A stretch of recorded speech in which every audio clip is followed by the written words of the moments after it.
Yeshua stirred this morning. Amen.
Jesse, Lion of Judah, Judge of Israel.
Somebody to root for. I mean, you guys like root for teams and stuff. I like rooting for Yeshua.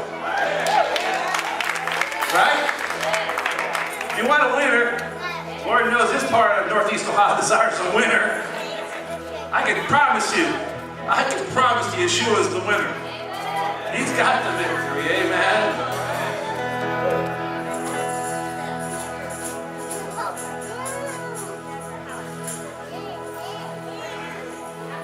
Over the mountains and the sea, your river runs with love for me, and I will open up my heart and let the healer set me free.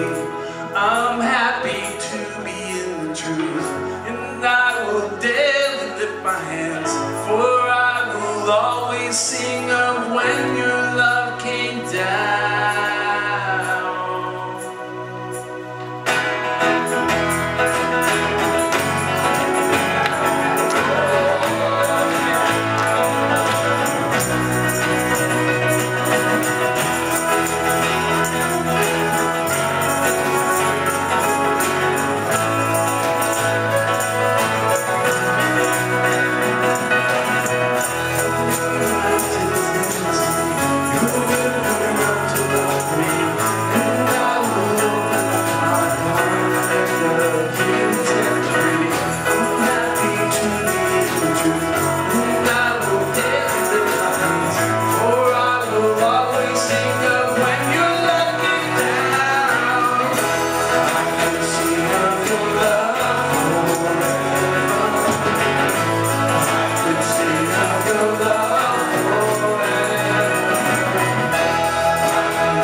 when you're looking down.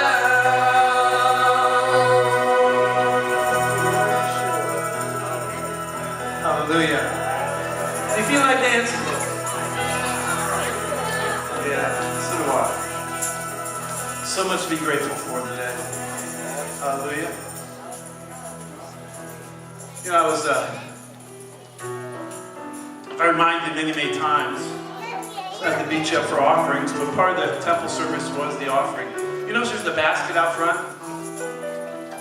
People used to bring the offerings to the temple largely based upon, well, a different manner.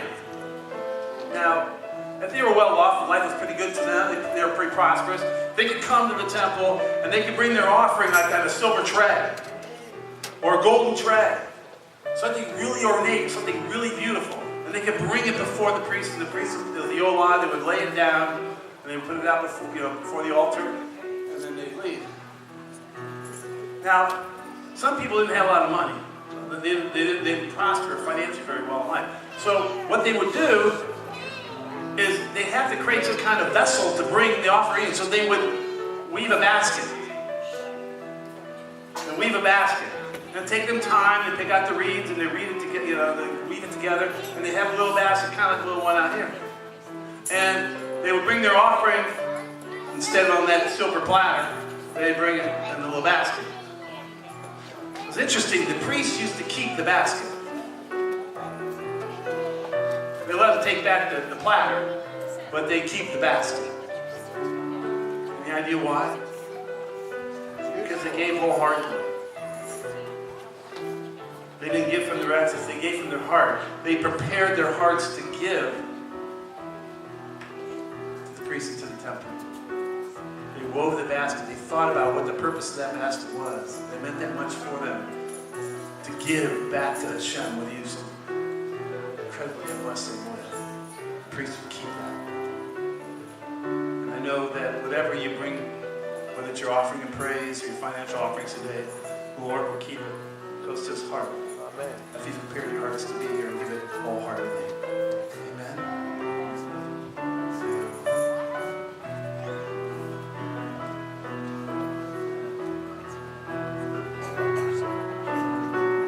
Shabbat Shalom.